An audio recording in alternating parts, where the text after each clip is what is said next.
Hello everyone, welcome to my YouTube channel education live. So guys, आप लोग एक बार फिर स्वागत है आपके अपने चैनल एजुकेशन लाइव पर।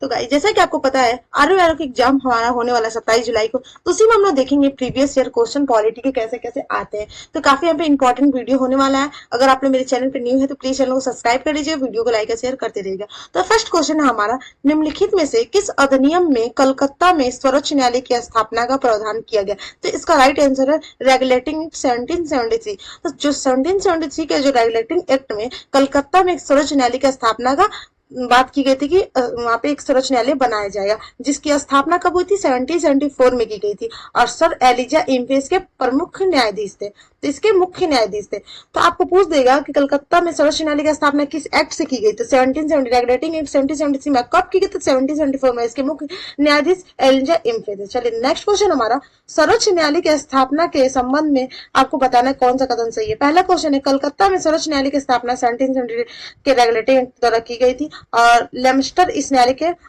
प्रथम मुख्य न्यायाधीश थे। तो इसका राइट आंसर होगा, हम लोग ऊपर देखें, इसका राइट आंसर केवल 1 होगा। नेक्स्ट हमारा यहाँ पे सूची 1 है, सूची 2 है, तो आपको इसमें से मिलाना है कि सूची में कौन से एक्ट में क्या बात की गई थी। तो आपको जैसे पता है कि सर्वोच्च न्यायालय की स्थापना रेगुलेटिंग एक्ट 1773 से की गई थी, तो दूसरा का पहला होगा। तो दूसरा का पहला यही दिख रहा है, तो इससे आप लोग एलिमिनेशन से भी कर सकते हैं। तो देखिए, जो रेगुलेटिंग एक्ट 1773 से सर्वोच्च न्यायालय की स्थापना की गई थी।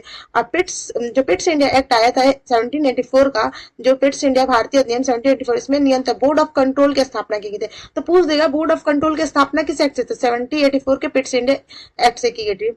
ठीक है। जो चार्टर अधिनियम है 1813 का, इसमें इंग्लिश मिशनरियों की भारत में कार्य करने की अनुमति दी गई थी। और जो चार्टर अधिनियम 1833 में गवर्नर जनरल की परिषद में कानूनी सदस्य की नियुक्ति से संबंधित है। ठीक है।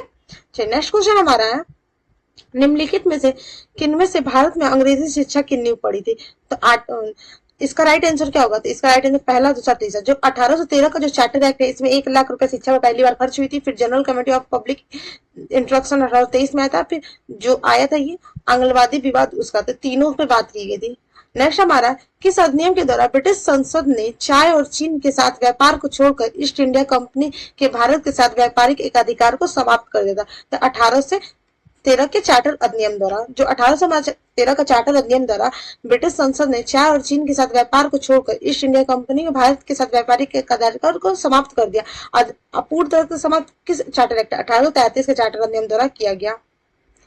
नेक्स्ट हमारा, जो ब्रिटिश संसद के किस अधिनियम ने भारत में व्यापार पर ईस्ट इंडिया कंपनी के अधिकार को समाप्त कर दिया? तो देखिए 1813 के चार्टर एक्ट को। नेक्स्ट हमारा, चार्टर एक्ट 1813 के संबंध में आपको बताना है कौन सा कथन सही है। तो इसने भारत में ईस्ट इंडिया कंपनी के व्यापार अधिकार को चाय और व्यापार चीन के साथ छोड़कर समाप्त कर दिया। सही है। इसने कंपनी द्वारा अधिकार में लिए गए भारतीय राज्य क्षेत्रों पर ब्रिटिश राज्य मतलब क्राउन की संप्रभुता का दृढ़ कर दिया। और तीसरा है, भारत का राजस्व और ब्रिटिश संसद के नियंत्रण में आ गया। तो इसका राइट आंसर पहला और दूसरा है। क्या है? पहला और दूसरा है, क्योंकि भारत का जो राजस्व है 1858 के अधिनियम द्वारा ब्रिटिश संसद के सीधे नियंत्रण में आ गया था। ठीक है। जो भारत का राजस्व है ब्रिटिश संसद नियंत्रण में किस अधिनियम था? 1858 के अधिनियम से आया था। चलिए नेक्स्ट क्वेश्चन हमारा, किस अधिनियम ने भारतवासियों को अपने देश के प्रशासन में कुछ हिस्से लेना संभव बना दिया? तो 1813 जो 33 के चार्टर एक्ट द्वारा। तो जो 1833 का जो चार्टर एक्ट के द्वारा सबसे महत्वपूर्ण बात क्या की गई? इसमें किसी भी भारतीय अथवा क्राउन की देशज प्रजा को अपने धर्म या जन्म वर्ण तथा इनमें से किसी कारणवश कंपनी के अधीन पद तथा सेवा के आयोग नहीं माना जाएगा। अकालांतर में राजनीतिक 1833 एक्ट की धारा प्रशासन भागीदारी हेतु मुख्य आधार बन गई। ठीक है। तो पूछ देगा कि किस अधिनियम द्वारा भारतवासियों को अपने देश के प्रशासन में कुछ हिस्सा लेना संभव था? 1833 के चार्टर एक्ट द्वारा। चलिए हाँ, दूसरा हमारा है, ब्रिटिश राज के जो स्वाधीन पारित अधिनियम क्या, जो 1858 का था अधिनियम। ठीक है। अब ये वाला हम लोग देखेंगे। चलिए हम स्टार्ट करते हैं। भारतीय परिषद अधिनियम जो 1861 के संबंध में निम्न कथनों पर पढ़कर सही विकल्प चुने। इस जो 1861 का अधिनियम के बारे में बताना है। तो हमारा पहला क्वेश्चन है, भारतीय परिषद अधिनियम 1861 के बारे में आपको बताना है। तो इस अधिनियम के फलस्वरूप गवर्नर जनरल की कार्यपालिका परिषद में कुल सदस्यों की संख्या 7 हो गई। ठीक है। विधि निर्माण के लिए अतिरिक्त सदस्यों की संख्या कम से कम 6 और अधिक से अधिक 12 कर दी गई। तो इसका राइट आंसर क्या होगा? पहला और दूसरा दोनों सही है। जो भारतीय परिषद अधिनियम 1861 के द्वारा भारत की जो गवर्नर जनरल की कार्यकारी परिषद की पोर्टफोलियो प्रणाली में कार्य करने वाली कैबिनेट में बदल दिया गया। ठीक है। और इसमें टोटल संख्या कितनी होगी? तो 7 हो गई। और इसके बाद से ये 12 कर दी गई। न्यूनतम 6 और अधिकतम जो विधायी कार्य के लिए अतिरिक्त सदस्यों की संख्या 6 और अधिकतम 12 कर दी गई। चलिए नेक्स्ट क्वेश्चन हमारा, निम्नलिखित में से किस अधिनियम के अंतर्गत भारतीय विधान परिषद पर बजट का बहस करने की शक्ति प्राप्त हो गई? तो भारतीय परिषद अधिनियम 1892 थे। 1892 के परिषद से हमारे बहस पर शक्ति प्रदान की गई बहस करने के लिए, बजट में बहस करने के लिए। लेकिन परंतु जो 1892 के अंदर मतदान का अधिकार नहीं हुआ, मतदान का अधिकार हम बजट में बहस तो कर सकते लेकिन मतदान नहीं कर सकते 1892 के अंदर। नेक्स्ट हमारा जो ब्रिटिश भारत में सांप्रदायिक प्रतिनिधि की व्यवस्था निम्नलिखित किस अधिनियम द्वारा की गई थी? पार्लियामेंटो सुधार 1909 द्वारा। ठीक है, आज में ब्रिटिश भारत में सर्वप्रथम सांप्रदायिक प्रतिनिधि की व्यवस्था की जिसके अंदर मुसलमानों के लिए एक पृथक निर्वाचन मंडल को प्रदान किया गया। तो 1909 का अधिनियम संबंधित है किससे? तो ये है देश शासन से। क्या है? देश शासन, सॉरी, पृथक मताधिकार क्षेत्र को लागू करने से। नेक्स्ट हमारा निम्नलिखित में से किस एक अधिनियम द्वारा भारत में संघीय न्यायालय की स्थापना की गई? तो किस द्वारा? तो उपयुक्त में से कोई नहीं। इसका राइट आंसर क्या होगा? तो भारत सरकार ने 1935 के अंतर्गत की गई थी। कब की गई थी संघीय न्यायालय की स्थापना? 1 अक्टूबर 1937 में। संघीय न्यायालय की स्थापना कब की गई थी? 1 अक्टूबर 1937 को। और किस अधिनियम द्वारा? तो 1935 के अंतर्गत। भारत में संघीय न्यायालय की निम्नलिखित में किस वर्ष स्थापना? तो 1937, 1 अक्टूबर 1937 को की गई थी। नेक्स्ट हमारा केंद्र में देश शासन किस अधिनियम के अंतर्गत स्थापित किया गया था? तो किस शासन अधिनियम द्वारा स्थापित किया गया? तो भारत सरकार अधिनियम 1935। अगर बात करें भारत सरकार अधिनियम 1935 द्वारा केंद्र में जो देश शासन की एक अखिल भारतीय संघ की स्थापना की बात की गई थी। प्रांतों में देश शासन, अब प्रांतों में देश शासन समाप्त की गई थी। अगर प्रांतों में देश शासन कब लाया था? तो 1919 के एक्ट द्वारा। 1919 के एक्ट द्वारा। और केंद्र में कब लगा था? 1935 के द्वारा। और केंद्र में समाप्त कर दी गई थी। ठीक है, निम्नलिखित में से किस अधिनियम में केंद्र में देश शासन प्रणाली को समाप्त कर दी गई? तो 1935 के अधिनियम द्वारा। अगर प्रांतों में देश शासन कब लगाया गया था? तो 1919 के एक्ट द्वारा। चलिए नेक्स्ट है 1919 के भारत शासन अधिनियम में निम्नलिखित कौन सी विशेषता है? तो प्रांतों की कार्यकारी सरकार देश शासन व्यवस्था सही है। मुसलमानों के लिए पृथक संप्रदाय मंडल की व्यवस्था ये गलत है। तो दूसरा तो नहीं होगा, ये तो होगा नहीं, ये तो होगा नहीं। और केंद्र द्वारा प्रांतों को विधायी शक्तियों का हस्तांतरण, ये भी सही है। तो चलिए नेक्स्ट क्वेश्चन हमारा, निम्नलिखित भारतीय इतिहास के संबंध में देश शासन का सिद्धांत किससे निर्दिष्ट किया? तो किसने? प्रांतों में प्रत्याजित विषयों में 2 प्रवर्गों में विभाजन। नेक्स्ट है जो भारत सरकार अधिनियम 1919 में प्रांतीय सरकार के कार्य जो आरक्षित और अंतरित विषयों के अंतर्गत बांटे गए। तो जो भारत सरकार अधिनियम है 1919 के तहत जो भारत सरकार के कार्य में आरक्षित और अंतरित 2 विषयों में बांट दिए गए। तो आरक्षित विषय माने गए कौन कौन से? तो देखिए जो भारत सरकार अधिनियम 1919 की एक प्रमुख विशेषता प्रांतों में देश शासन लागू हो गया था। आपको भी पता है कि भारत सरकार अधिनियम 1919 के तहत प्रांतों में देश शासन की स्थापना की गई थी। इस प्रणाली के तहत प्रांतीय जो सरकार के जो अधिकार है 2 भागों में बांट किए। एक पहला तो रिजर्व आरक्षित और दूसरा अंतरित या हस्तांतरित ट्रांसफॉर्मेट। ठीक है, इसमें 2 भागों में। आरक्षित विषयों के अंदर क्या था? तो आरक्षित विषय न्याय प्रशासन, भू राजस्व, वित्त, पुलिस, सिंचाई, ये सब आरक्षित। और हस्तांतरित विषय में स्थानीय स्वशासन, शिक्षा, स्वास्थ्य, कृषि आदि को रखा गया। तो आरक्षित में क्या क्या रखा गया? न्याय प्रशासन, भू राजस्व, वित्त, पुलिस, सिंचाई। तो वित्त, पुलिस, भू राजस्व, न्याय प्रशासन आरक्षित में रखा गया। हस्तांतरित मतलब शिक्षा, स्वास्थ्य, कृषि, ये सब हस्ताक्षरित में रखा गया। नेक्स्ट हमारे निम्नलिखित में से किसने ब्रिटिश भारत में प्रांतीय स्वायत्तता शुरू की? तो भारत सरकार अधिनियम 1919। ठीक, चलिए आगे जो भारतीय विधान पालिकाओं की प्रथम भारतीय सदनी बनाई गई थी तो 1919 के भारत सरकार अधिनियम द्वारा देश शासन लागू हुआ था। ठीक है, चलिए नेक्स्ट हमारा केंद्र में कौन सा एक्ट सदनी विधायिका लाया था? 1900 कौन सा? तो 1919 का एक्ट। नेक्स्ट हमारा 1919 के जो मॉन्टेगू चेम्सफोर्ड, जो 1919 के अधिनियम को मॉन्टेगू चेम्सफोर्ड भी कहा जाता था। ठीक है, वही ये बात। तो 1919 के जो मॉन्टेगू चेम्सफोर्ड के सुधारों में 21 वर्ष से अधिक आयु के सभी महिलाओं के लिए मताधिकार की संतुष्टि दी गई। और 1935 के गवर्नमेंट ऑफ इंडिया एक्ट में विधानमंडल में महिलाओं के लिए आरक्षित स्थानों को प्रदान किया। इसका राइट आंसर केवल 2 होगा। देखते हैं जो मॉन्टेगू चेम्सफोर्ड ने सुधारक रूप में अविहित भारत सरकार ने 1919 द्वारा महिलाओं को मताधिकार प्रदान किया, परंतु सीमित वर्गों के लिए महिलाओं के लिए, सभी महिलाओं के लिए वयस्क मताधिकार आधारित नहीं थी। ठीक है, इस पर पैदा होगा नहीं। 1935 के भारत सरकार अधिनियम द्वारा सांप्रदायिक निर्वाचन प्रणाली का विस्तार करते हुए दलित वर्ग, महिला और श्रमिकों के लिए पृथक निर्वाचन मंडल को प्रदान करते हुए विधानमंडल का स्थान आरक्षित किए गए थे। तो ये केवल दूसरा सही हुआ। तो जो 1935 का एक्ट था इसमें सांप्रदायिक निर्वाचन प्रणाली के विस्तार करते हुए कुछ दलित वर्गों मतलब दलित वर्ग और महिला और श्रमिक वर्गों को पृथक निर्वाचन मंडल की व्यवस्था के लिए आरक्षित किया गया। इसमें कुछ सीटें महिलाओं के लिए आरक्षित रखी गई, विधानमंडल का स्थान आरक्षित रखेगा। नेक्स्ट हमारा भारतीय सिविल सेवा के संदर्भ में निम्नलिखित में से कौन सा सही? जो भारत सरकार अधिनियम 1919 में भारतीय सिविल सेवा के लिए एक अलग परीक्षा का प्रावधान किया गया जो भारत में होनी थी। भारतीय सिविल सेवा में 1941 में भारतीय को प्रतिशत यूरोपियों से अधिक था। तो इसका राइट आंसर क्या होता है? इसका राइट आंसर दोनों होगा। क्या होगा? इसका राइट आंसर दोनों होगा। चलिए नेक्स्ट क्वेश्चन देखते हैं हमारा। केंद्रीय विधानसभा के निम्नलिखित में से कौन सा निर्वाचन भारत शासन अधिनियम 1919 के तहत हुआ? तो इसका राइट आंसर क्या होगा? पहला और तीसरा। ठीक है, चलिए आगे देखते हैं नेक्स्ट वाला। भारत के लिए संविधान की रचना मतलब संविधान की बनाने के हेतु संविधान सभा का विस्तार सबसे पहले मतलब निम्नलिखित में से सबसे पहले किसने प्रस्तुत किया? तो ये किया था, आपको पता है, स्वराज पार्टी 1934 में। स्वराज पार्टी 1934। देखते हैं इसका एक्सप्लेनेशन। तो 1934 में जो स्वराज पार्टी के आत्मनिर्णय के अधिकार की मांग की और एक प्रस्ताव पारित किया जिसमें कहा गया कि वयस्क मताधिकार के आधार पर निर्वाचित भारतीय प्रतिनिधियों की एक संविधान सभा होगी जो संविधान का निर्माण करेगी। ठीक है, चलिए नेक्स्ट हमारा। स्वतंत्रता से पूर्व के दिनों में प्रारंभ में किसने संविधान निर्मात्री का सभा का विचार प्रस्तुत किया था? तो किसने किया था? तो एम एन राय। ये स्वराज पार्टी संबंधी 1934 वही जो ऊपर, तो एम एन राय ने प्रस्तुत किया था। तो पहले क्या होगा? 1934 में भारत के संविधान निर्मात्री संविधान सभा का विचार सबसे पहले एम एन राय ने। तो पूछ देगा कि सबसे पहले संविधान सभा का विचार किसके मन में आया? तो एम एन राय के। किस पार्टी? स्वराज पार्टी संबंधित 1934। नेक्स्ट क्वेश्चन हमारा। एक निर्वाचित संविधान सभा द्वारा भारत के संविधान के निर्माण करने का प्रस्ताव किया गया था, बताइए किसके द्वारा? इसका जो राइट आंसर होगा क्रिप्स मिशन। जो क्रिप्स मिशन कब आया था? तो क्रिप्स मिशन आया था 1942 द्वारा। तो एक निर्वाचित संविधान सभा द्वारा भारत के संविधान का निर्माण करने का प्रस्ताव सबसे पहले किसने दिया था? क्रिप्स मिशन ने दिया था 1942 में। ठीक है, साइमन कमीशन तो 1927 में आया था। भारत सरकार अधिनियम में ऐसी कोई बात ही नहीं कही थी। क्रिप्स मिशन 1942 में सबसे पहले ब्रिटिश कैबिनेट डेलीगेशन द्वारा। नेक्स्ट हमारा जो क्रिप्स मिशन के प्रस्ताव के संदर्भ में आपको बताना है कौन सा कथन सही है। तो संविधान सभा में प्रांतीय विधानसभाओं और साथ ही भारतीय रियासतों द्वारा नामित सदस्य होंगे। जो संविधान सभा बनाया जाएगा उसमें प्रांतीय विधानसभा और साथ ही जो भारतीय रियासतों द्वारा नामित सदस्य होंगे। और नया संविधान स्वीकार करने के लिए जो भी प्रांत तैयार नहीं होगा उससे यह अधिकार होगा कि वो अपनी भावी स्थिति के बारे में ब्रिटेन के साथ अलग संधि पर हस्ताक्षर कर सकते। इसका जो राइट आंसर होगा आपका क्या होगा? इसका राइट आंसर ये होगा केवल दो। क्या होगा?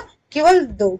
चलिए देखते हैं। जो मार्च 1942 में क्रिप्स मिशन बना, भारतीय नेताओं ने वार्ता की। क्रिप्स मिशन के कौन कौन से प्रस्ताव शामिल थे? तो युद्ध की समाप्ति पर संविधान का निर्माण करने के लिए एक संविधान सभा गठन किया। तो मतलब क्रिप्स मिशन में कहा गया था, प्रस्ताव में कहा गया था युद्ध जब द्वितीय विश्व युद्ध खत्म हो जाएगा उसके बाद भारत में एक संविधान सभा का गठन किया जाएगा। संविधान सभा में प्रांतीय विधानसभा द्वारा निर्वाचित सदस्य तथा भारतीय रियासतों द्वारा नामित सदस्य शामिल होंगे। तो इस हिसाब से तो पहला गलत है। इसमें क्या किया हमारा? संविधान सभा में प्रांतीय विधानसभा साथ ही भारतीय रियासतों द्वारा नामित सदस्य होंगे।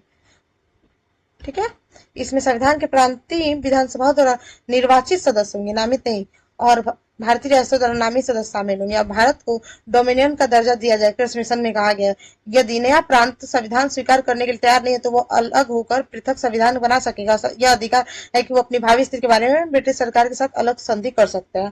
ठीक है, तो इस हिसाब से पहला गलत है और दूसरा सही है। नेक्स्ट हमारा ब्रिटिश मिशन जो कैबिनेट मिशन योजना के अंतर्गत संविधान निर्मित परिषद में प्रत्येक प्रांत को आवंटित सदस्य संख्या निर्धारित करने के लिए एक प्रतिनिधि कितनी जनसंख्या के अनुपात में था? तो ये 10 लाख व्यक्ति। तो जो कैबिनेट मिशन 1946 में आया था, भारत में आया था, मिशन ने अपनी रिपोर्ट में संविधान सभा गठन के लिए एक सूत्र प्रस्तुत किया जिसके आधार पर संविधान सभा का निर्वाचित होनी थी। ठीक है, और प्रांतों का प्रतिनिधि जनसंख्या 10 लाख जनसंख्या पर बनाया गया था। इन व्यक्तियों में से कौन कैबिनेट मिशन का सदस्य नहीं है? तो कौन नहीं है? तो स्टेटफोर्ड क्रिप्स है, पैथिक लॉरेंस है और एबी अलेक्जेंडर। लेकिन जो विलियम वुड है ये नहीं है। तो इसका राइट आंसर पहला होगा। ठीक है, तो कैबिनेट मिशन 1946 में भारत पहुंचा। इस मिशन में 3 सदस्य थे। जो स्टेटफोर्ड क्रिप्स थे ये अध्यक्ष थे बोर्ड ऑफ ट्रेड। जो पैथिक लॉरेंस थे वो भारत सचिव थे। कौन क्या थे? ये भारत सचिव थे पैथिक लॉरेंस। और एबी अलेक्जेंडर क्या थे? ये नौसेना मंत्री थे। एबी अलेक्जेंडर नौसेना मंत्री थे। चलिए नेक्स्ट क्वेश्चन हमारा। भारतीय संविधान सभा गठन किया गया था। तो भारतीय संविधान सभा गठन कब किया गया था? भारत सरकार ने 1935 के अंतर्गत, क्रिप्स योजना 1942 के अंतर्गत की, कैबिनेट मिशन 1946 के अंतर्गत, भारतीय स्वतंत्रता नियम 1900। इसका राइट आंसर सी होगा, कैबिनेट मिशन 1946 के अंतर्गत। नेक्स्ट है 1946 में निर्मित अंतरिम सरकार में कार्यपालिका परिषद के उप सभापति कौन थे? इसका राइट आंसर जवाहरलाल नेहरू। क्या थे? जवाहरलाल नेहरू।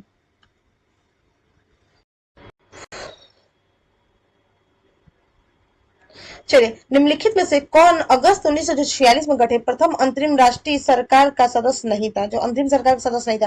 तो आपको बता दूं, कैबिनेट मिशन योजना के तहत 1946 की घोषणा के तहत जो 2 सितंबर 1946 में एक अंतरिम सरकार की गठन था। अंतरिम सरकार गठन कब हुई थी? 2 सितंबर 1946 में।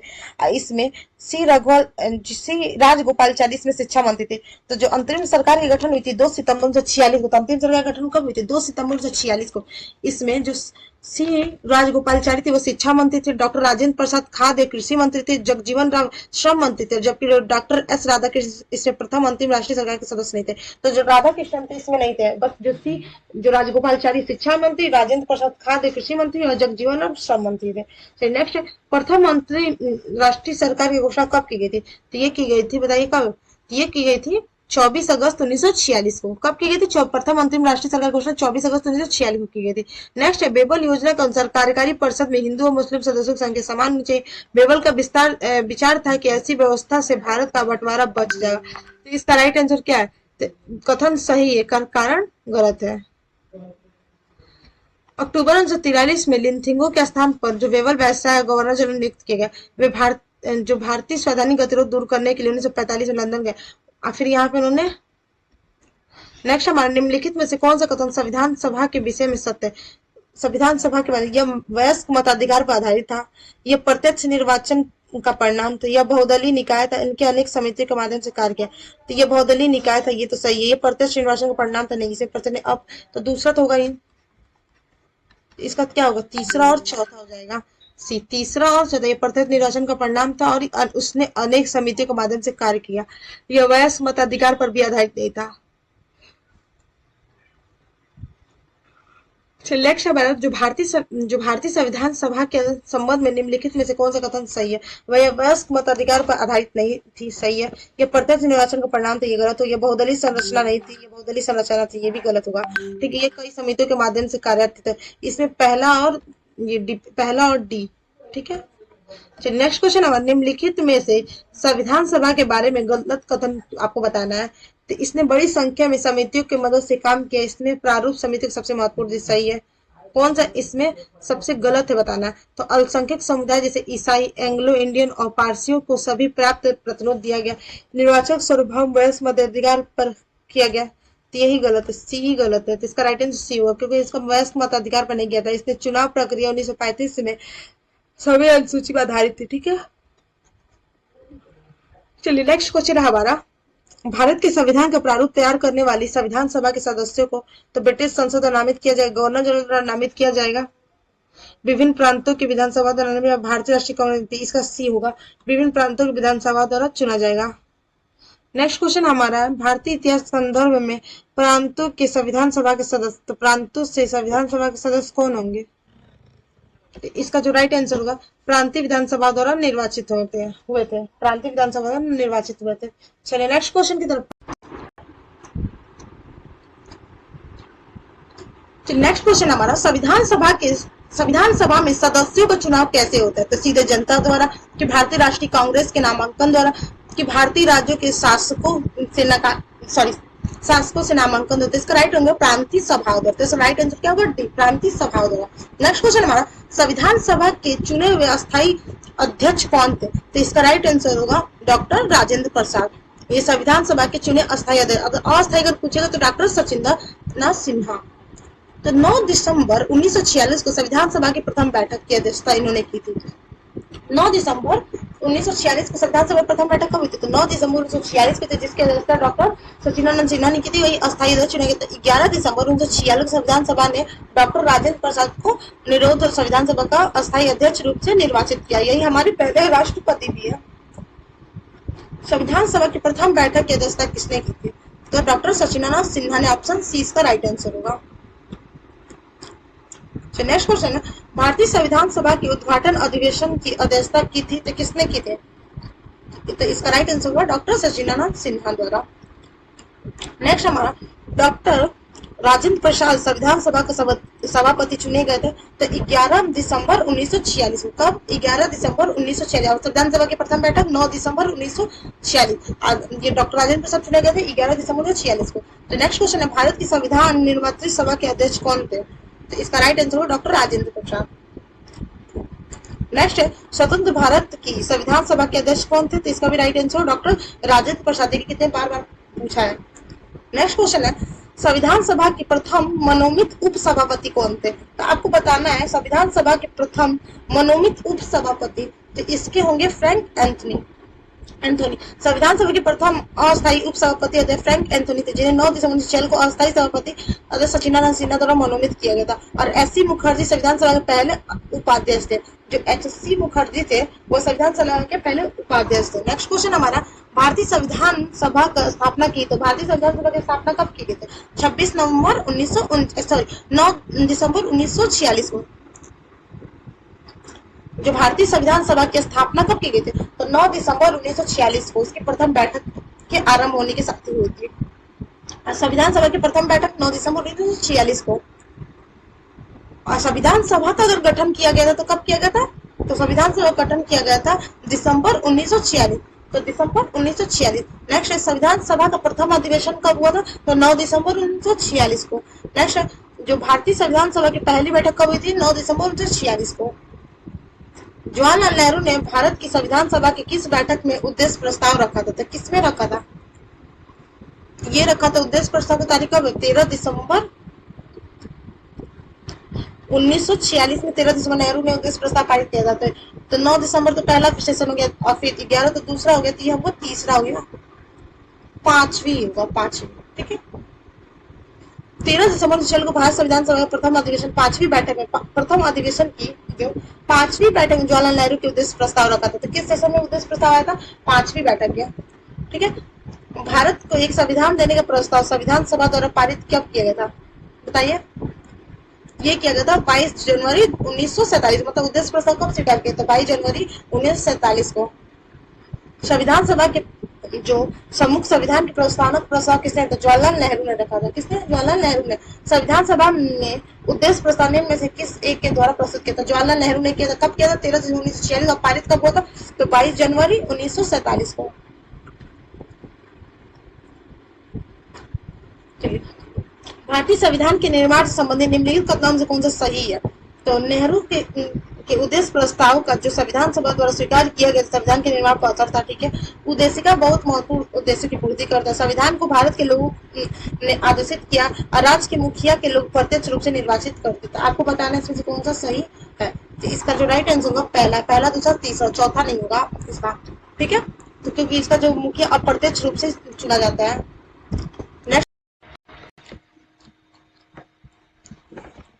चलिए नेक्स्ट हमारा भारतीय संविधान को बनाने हो तो भारतीय संविधान सभा के कुल कितने अधिवेशन हुए? तो टोटल 12 अधिवेशन हुए थे। ठीक है, कितना टाइम लगा था हमारे संविधान को बनने में? तो 2 साल 11 माह 18 दिन लगे थे। ठीक है, कुल कितने सेशन हुए थे? तो 11 अधिवेशन हुए थे। ठीक है, और संविधान सभा 24 जनवरी 1950 को समेत हुए, जबकि सदस्यों द्वारा भारत में हस्ताक्षरित किए गए थे। नेक्स्ट हमारा जो भारत की संविधान सभा को अंतिम रूप से किस तिथि को बताई गई थी? तो 24 जनवरी 1950। कब? 24 जनवरी 1950। संविधान के निर्माण में संविधान सभा कितना समय था? 2 साल 11 माह 18 दिन। पहला ही सही है। चलिए ये बताइए, और संविधान सभा के जो पहले उपाध्यक्ष कौन थे? तो आपको ऊपर बताया एस.सी. मुखर्जी थे। अब प्रारूप समिति के मूलतः एकमात्र कांग्रेसी समिति के.एम. मुंशी थे। ठीक है, और जो प्रारूप समिति के अध्यक्ष कौन थे? अगर बी. अम्बेडकर थे। और राजस्थान की रियासत का प्रतिनिधित्व करने वाले संविधान सभा के सदस्य संविधान समिति के अध्यक्ष कौन थे? जवाहरलाल नेहरू थे। संविधान सभा के पहले अस्थायी उपाध्यक्ष फ्रैंक एंथोनी थे, जो 9 दिसंबर 1946 को अस्थायी अध्यक्ष सचिदानंद सिन्हा द्वारा नामित किए गए थे। जो भारतीय संविधान के निर्माण के समय संवैधानिक सलाहकार कौन थे? तो ये बी.एन. राव थे, ऑप्शन सी। जो भारतीय संविधान के निर्माण के समय वेनेगल नरसिंह राव, मतलब इनका पूरा नाम है, संवैधानिक सलाहकार नियुक्त किया गया था। चलिए, भारतीय संविधान का प्रथम प्रारूप तैयार किसने किया था? तो बी.आर. अम्बेडकर द्वारा किया गया था। किसने किया? सॉरी, भारतीय संविधान का प्रथम प्रारूप किसने दिया था? वी.एन. राव द्वारा। जो भारतीय संविधान सभा का संवैधानिक सलाहकार वी.एन. राव द्वारा जो संविधान का पहला प्रारूप तैयार किया गया था, जिस पर विचार और परिवर्तन करके प्रारूप समिति द्वारा संविधान सभा में समझ प्रस्तुत किया गया। ठीक है, अब वी.एन. राव मूल रूप से 243 अनुच्छेद और इसमें 13 अनुसूचियां थे। तो संविधान सभा का पहला ड्राफ्ट किसने था? वी.एन. राव द्वारा। संविधान सभा भारतीय संविधान के तृतीय वाचन कब प्रारंभ हुआ था? तो कब प्रारंभ हुआ था? तो 17 नवंबर। नेक्स्ट क्वेश्चन, भारत का संविधान पूर्ण रूप से तैयार हुआ था, तो कब तैयार हुआ था पूर्ण रूप से? तो ये हुआ था 26 नवंबर 1949 को। जो भारत का जो संविधान है उद्देश्य 26 नवंबर 1949 भारत के लोगों द्वारा अंकित किया गया था। इसको लागू कब हुआ था? तो 26 जनवरी 1950। अगर ये बन के तैयार हो गया तो 26 नवंबर 1949 को, अगर इसको लागू की बात करें तो 26 जनवरी 1950 को। भारतीय संविधान को संविधान सभा द्वारा अंगीकृत कब किया था? तो 26 नवंबर 1949 को। ठीक है, नेक्स्ट क्वेश्चन की तरफ चलते हैं। संविधान सभा द्वारा भारतीय संविधान को स्वीकृत कब किया गया था? तो ये किया गया था 26 जनवरी 1950। अगर लागू की बात करें तो 26 जनवरी 1949, अगर स्वीकृति की बात करें तो 26 जनवरी 1950। भारत का संविधान किस तिथि को अपनाया गया? तो अपनाने की बात है तो 26 नवंबर 1949 को। भारतीय संविधान कब लागू हुआ था? तो ये लागू हुआ था 26 जनवरी 1950 में। नेक्स्ट, संविधान को 26 जनवरी के दिन लागू करने का निर्णय इसलिए लिया गया क्योंकि तो कांग्रेस ने इस तिथि को 1923 के स्वतंत्रता दिवस के रूप में मनाया था। ठीक है, इसका राइट आंसर पहला, और रावी नदी के तट पर जो लाहौर में सेशन हुआ था 1929 का। नेक्स्ट क्वेश्चन है, भारतीय संविधान दिवस मनाया गया था 26 नवंबर को। भारतीय संविधान को अपनाया गया था तो संवैधानिक सभा द्वारा, भारतीय संसद द्वारा, ब्रिटेन इसको संवैधानिक सभा द्वारा। भारतीय संविधान को 26 नवंबर 1949 को किसके द्वारा अधिनियमित किया गया था? तो ये किया गया था संविधान सभा द्वारा। ऑप्शन ए इसका राइट आंसर, संविधान सभा द्वारा। नेक्स्ट, भारत का संविधान अंकित और अधिनियमित हुआ था तो कब हुआ था? तो ये हुआ था 26 नवंबर 1949 को। जो बी आर अम्बेडकर का संविधान सभा का निर्वाचन हुआ था ये हुआ था पश्चिम बंगाल से। कब हुआ था? नेक्स्ट हमारा बी आर अम्बेडकर का जन्म और मृत्यु कब होता? बी आर अम्बेडकर का जन्म कब हुआ था? 1890 और मृत्यु 1956 में हुआ था। नेक्स्ट क्वेश्चन है, भारत का संविधान देश की आवश्यकताओं की पूर्ति करता है, इसका एक गृह संविधान कहा गया था। इसका दोनों सही है। ठीक है, क्या ए आर दोनों सत्य, परंतु आर एक का सही स्पष्टीकरण नहीं है। संविधान सभा के वयस्क मताधिकार को 15 वर्ष के लिए स्थगित करने की बात किसने की गई थी? तो ये हमारा की गई थी किसने? तो मौलाना आजाद के द्वारा की गई थी। मौलाना आजाद संविधान सभा जो वयस्क मताधिकार को 15 वर्षों के लिए बंद कर दी जाए या स्थगित कर दी जाए की बात की गई थी मौलाना आजाद ने। नेक्स्ट, निम्नलिखित में किसने सुझाव दिया था कि भारत की स्वतंत्रता की भारतीय राष्ट्रीय कांग्रेस को भंग कर देती है? महात्मा गांधी। नेक्स्ट क्वेश्चन हमारा है, अपनी राष्ट्रवादी प्रक्रिया में भारतीय संविधान की निर्माता ने अल्पसंख्यक हितों के प्रभाव को महत्व कम करके आका था। ये कथन किसका? आइवर जैगन्स का। नेक्स्ट, किसने कहा था संविधान सभा कांग्रेस थी और कांग्रेस भारत थी? ये आइंस्टीन ने कहा था। आइंस्टीन। तो संविधान सभा कांग्रेस या कांग्रेस भारत है, ये किसने कहा था? तो गैनविले आइंस्टीन ने कहा था अपनी पुस्तक द इंडियन कॉन्स्टिट्यूशन में कहा था। भारतीय संविधान सभा की कुल कितनी महिलाएं सदस्य थी? तो ये टोटल 15 थी। कितनी थी? 15 थी। चलिए नेक्स्ट क्वेश्चन हमारा, भारतीय संविधान की प्रमुख समितियां देखेंगे हम लोग। पहला क्वेश्चन हमारे यहाँ, निम्नलिखित में से संविधान सभा की संघ संविधान समिति के अध्यक्ष कौन थे? तो ये थे जवाहरलाल नेहरू। ऑप्शन का सी। संविधान सभा की प्रमुख समितियां उनके अध्यक्ष देखे तो संघीय, देखिए संघीय संविधान समिति पंडित जवाहरलाल नेहरू, और वही नियमों के संबंधी और संचालन समिति का अध्यक्ष और प्रक्रिया विषयक नियमों समिति या संचालन समिति डॉक्टर राजेंद्र प्रसाद। प्रारूप समिति डॉक्टर भीमराव अम्बेडकर। ऊपर बताया जाए, मौलिक अधिकारों अल्पसंख्यक जनजाति और अपवर्जित क्षेत्रों के सलाहकार समिति डॉक्टर वल्लभ भाई पटेल। तो पूछ देगा, मौलिक अधिकार अल्पसंख्यक और जनजाति संबंधी समिति का अध्यक्ष डॉक्टर सरदार वल्लभ भाई। मूल अधिकारों के उप समिति जेबी कृपलानी। अल्पसंख्यकों उप समिति एस सी मुखर्जी। ठीक है, और कार्य संचालन समिति के कौन थे? तो केएम मुंशी। प्रांतीय संविधान समिति तो सरदार वल्लभ भाई पटेल। प्रांतीय संविधान समिति के अध्यक्ष सरदार वल्लभ भाई पटेल। चलिए, संविधान सभा की प्रांतीय संविधान समिति का अध्यक्ष कौन थे? प्रांतीय संविधान अभी बताया है सरदार वल्लभ भाई पटेल।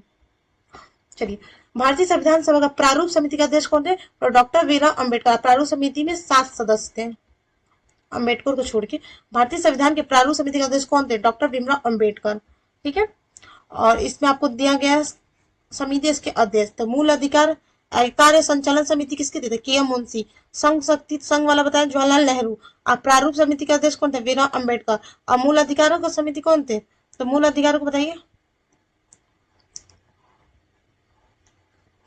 सरदार पटेल। तो इसका राइट आंसर देखिए, मूल अधिकार का समिति का सरदार पटेल, संचालन राजेंद्र प्रसाद, संघ समिति अपराध समिति डॉक्टर भीमराव अम्बेडकर। चलिए, संविधान सभा द्वारा स्थापित मौलिक अधिकारों और अल्पसंख्यक सलाहकार समिति के अध्यक्ष कौन थे? इसका राइट आंसर सरदार पटेल। ठीक है,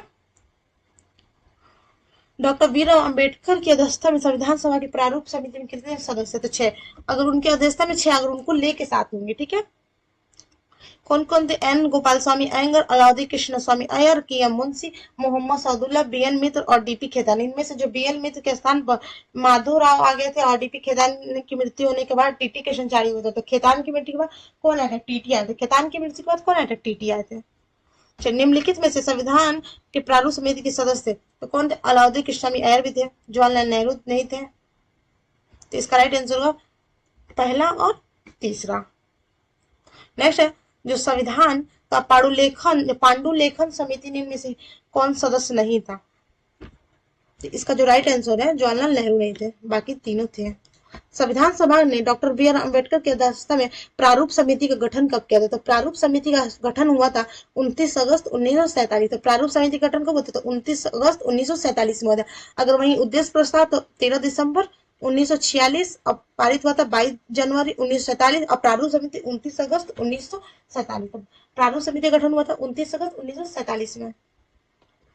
चलिए, संविधान निर्मित परिषद की झंडा समिति के अध्यक्ष डॉक्टर राजेंद्र प्रसाद थे। झंडा समिति के अध्यक्ष कौन थे? डॉक्टर राजेंद्र प्रसाद थे। नेक्स्ट हमारा है संविधान के, अब हम लोग स्रोत देखेंगे। संविधान का स्रोत कौन?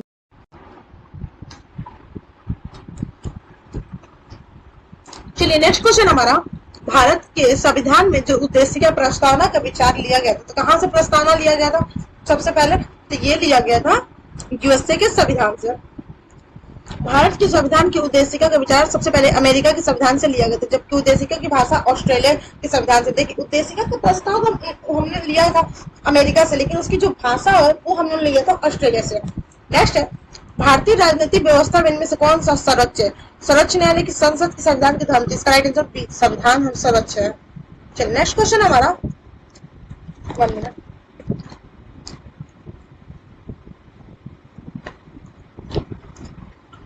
भारत में जो न्यायिक पुरस्कार, जो जुडिशियल रिव्यू है की संकल्पना किस देश से ली गई थी? तो ये देश से ली गई थी अमेरिका से। कहां से? अमेरिका से। भारत न्यायिक प्रलोभन की कहां से? ये भी ली गई थी यूएसए से। कहां से? यूएसए से। नेक्स्ट क्वेश्चन हमारा, निम्नलिखित में से कौन सा लक्षण भारतीय परिसंघ और अमेरिकी परिसंघ में समान रूप से पाया जाता है? तो एक ही नागरिकता, ये तो नहीं होता। भारत में एक नागरिकता है, लेकिन अमेरिका में 2 नागरिकता, राज्यों का अलग है, केंद्रों का अलग। संविधान की 3 सूचियां या न्यायपालिका की वैधता और संविधान निर्वाचन के लिए परिसंघ की उच्चतम न्यायालय। तो इसका जो राइट आंसर होगा डी, भारत के निर्वाचन के लिए परिसंघ की उच्चतम न्यायालय की व्यवस्था भारत और अमेरिका दोनों में समान है। नेक्स्ट हमारा, भारत की जो संघात्मक व्यवस्था निम्नलिखित किस देश से लिया गया था? तो ये लिया गया था कनाडा से। जो संघात्मक व्यवस्था है वो लिया गया था हमारा कनाडा से। नेक्स्ट है, भारतीय संघवाद किस देश की पत्ती पर आया था? तो ये है कनाडा। क्या है? कनाडा। नेक्स्ट है, भारतीय संविधान में राज्यों का संघ की संकल्पना किसे प्राप्त हुआ था? तो राज्यों का संघ हम लोग लिए थे ब्रिटिश नॉर्थ अमेरिका के अधिनियम से। कहां से? ब्रिटिश नॉर्थ अमेरिका के अधिनियम से। भारतीय संविधान में राज्यों का संघ होगा, राज्यों का संघ की संकल्पना हम लोग लिए थे ब्रिटिश नॉर्थ अमेरिका के एक्ट कनाडा से ये प्रेरित है। British north America act Canada से प्रेरित है। अब भारतीय संविधान में अनुच्छेद 1 के अनुसार भारत राज्यों का संघ है। नेक्स्ट है, भारत के संविधान में सम्मिलित समवर्ती सूची किस की देन? समवर्ती सूची हम लिए थे ऑस्ट्रेलिया से। कितनी सूची है? 3 सूची, संघ सूची, राज्य सूची, समवर्ती सूची। तो हम लोग भारतीय संविधान में जो समवर्ती सूची है वो ऑस्ट्रेलिया से लिया गया था। चलिए, भारत में समवर्ती सूची की संकल्पना ऑस्ट्रेलिया के संविधान से लिया गया था। भारत के संविधान निर्माताओं ने 7वीं अनुसूची में बड़ी जो समवर्ती सूची की कहां से लिया था? ऑस्ट्रेलिया। देखिए, बार-बार कितने बार ये क्वेश्चन आया है। भारत के संविधान में समवर्ती सूची का उदाहरण ऑस्ट्रेलिया के संविधान से देखिए फिर आया। भारतीय संविधान में राज्य के नीति निर्देशक तत्वों की संकल्पना, तो नीति निर्देशक डीपीएस पे लिया गया था, तो आयरलैंड से लिया गया था। संविधान के भाग 4 में, संविधान के भाग 4 में 3 क्या मौलिक अधिकार है, अभी हम लोग देखेंगे। तो आर्टिकल भाग 4 में आर्टिकल 36 से 51 के मध्य उपलब्ध है।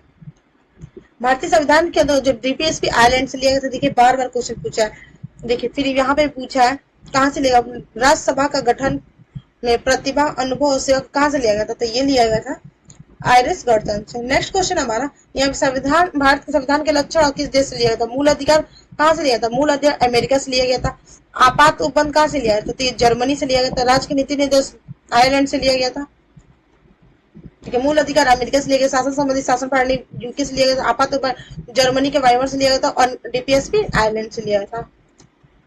चलिए आपको बताना है यहाँ पे है कौन सा स्रोत है, आपको बताना है कौन सा सम्मिलित नहीं है। तो मौलिक अधिकार अमेरिका सही है, राज्य के नीति आयरलैंड सही है, केंद्र की अवशिष्ट शक्तियां ये गलत होगा, और आपातकालीन में जरूरत है जो केंद्र में अवशिष्ट शक्तियां किसमें लिया था, ये कनाडा से लिया था। केंद्र की जो अवशिष्ट शक्तियां समर्थी सूची लिया था ऑस्ट्रेलिया से, ठीक है।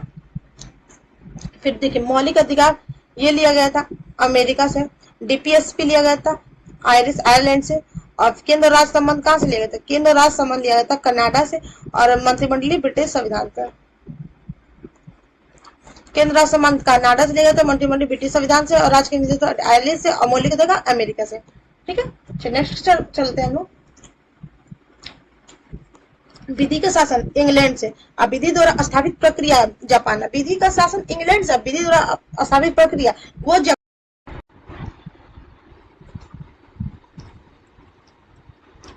ये जो विधि का शासन है इंग्लैंड से लिया, लेकिन विधि द्वारा स्थापित प्रक्रिया जापान से। और देखिए राष्ट्रपति के विचार पर राज्यपाल द्वारा विधेयक सुरक्षित रखने कर्नाटक, और उभयनिष्ठ सूची ऑस्ट्रेलिया, मतलब समर्थित सूची ऑस्ट्रेलिया से लिया गया था।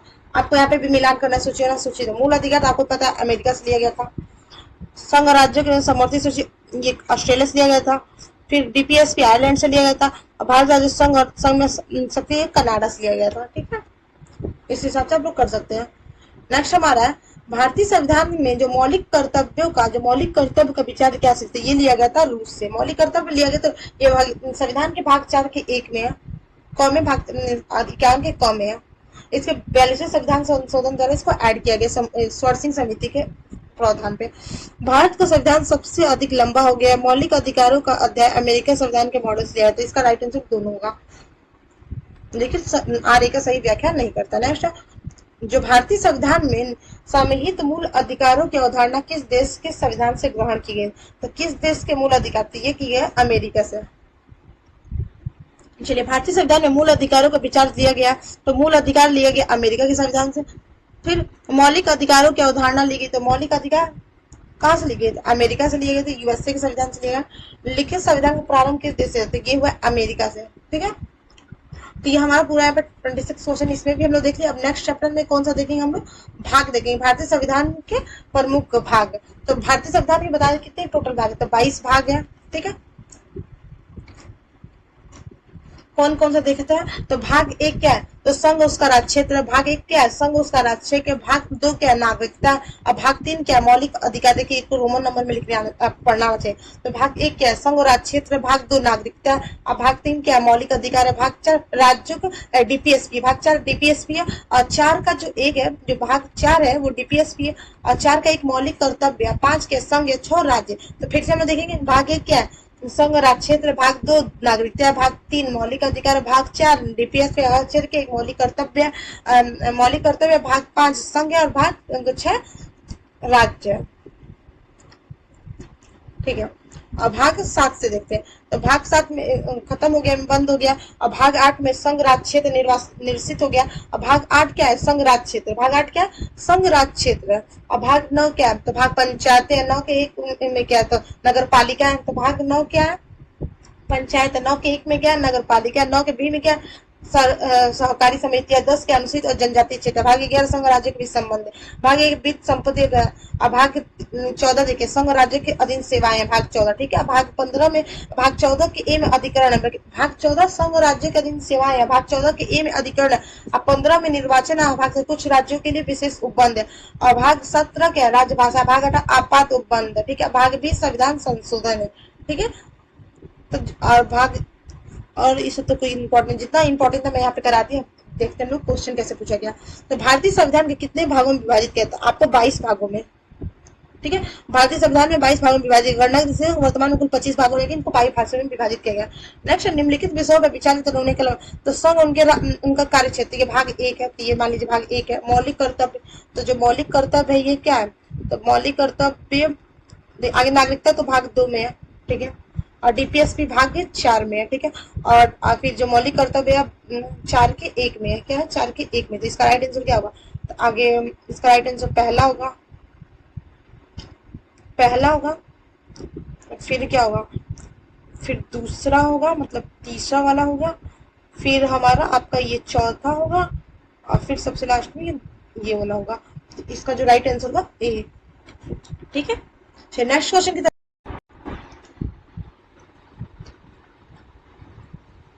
देखिए भाग एक संघ राज्य क्षेत्र है, भाग दो क्या है, भाग दो नागरिकता है, भाग चार डीपीएसपी है, चार का एक है मौलिक कर्तव्य है। ठीक है, चलिए निम्नलिखित में से कौन सा सही सुमेलित नहीं है, तो भाग दो नागरिकता सही है, मौलिक अधिकार भाग तीन सही है, मौलिक कर्तव्य भाग चार नहीं, राज्य क्या है, तो राज्य किसमें भाग 6 में था, तो ये जो मौलिक कर्तव्य भाग चार, तो चार तो ऐसे दिखाता है ना, चार का पहला, तो सी इसका गलत है। नेक्स्ट, हमारे संविधान किस भाग के 3 सोपानों से पंचायत बना, तो पंचायत के भाग 9 में, किसमें है, भाग 9 में है, तो इसका राइट आंसर पहला ही हुआ। संविधान के जो 73 संविधान संशोधन 1992 24 अप्रैल 1993 में इसको भाग 9 में जोड़ा गया है। भारतीय संविधान कौन सा भाग और अध्यासंघ राज्यों के बीच विधायी संबंध के बारे में बताते, तो विधायी संबंध क्या है, तो भाग 11 के अध्याय 2 में क्या है, भाग 11 के अध्याय सॉरी विधायी संबंध हमारे भाग 11 के अध्याय 1 में, प्रशासनिक संबंध अध्याय 2 में। जो संविधान के जो भाग 11 अध्याय 1 है, इसमें जो विधायी संबंध आर्टिकल 245 लेकर 255 तक है, अगर वही भाग 2 में प्रशासनिक संबंध 256 से लेकर 63 तक है। चलिए यहाँ पे इसको हम लोग देखते हैं, यहाँ पे विषय दिया संविधान का भाग दिया गया, तो इसमें क्या क्या है, उपाधियों का अंत क्या है, तो उपाधियों का अंत क्या है, कि ये मूल अधिकार है। फिर हमारा डीपीएसपी बात करें, तो ग्राम पंचायतों का गठन डीपीएसपी में पाला गया, 6 से 14 वर्ष तक के बालक के परिवार निःशुल्क शिक्षा का बात की गया, किसमें, तो मौलिक कर्तव्य में भी की गया।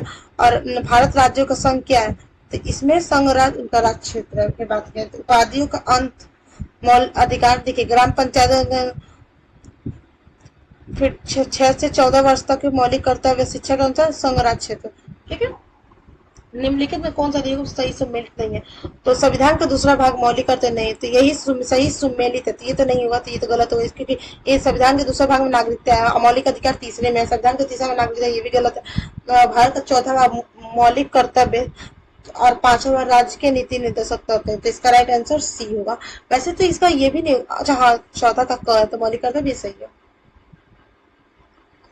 प्रावधान यहाँ दिया है, संविधान के भाग दिए, तो बताइए नागरिकता तो 2 सही है, संघ राज्य क्षेत्र 1 होगा, न्यायपालिका नगर पालिका किसमें, तो नगर पालिका आपका ये भी सही है, और निर्वाचन भाग 15 में, तो ये सही नहीं है।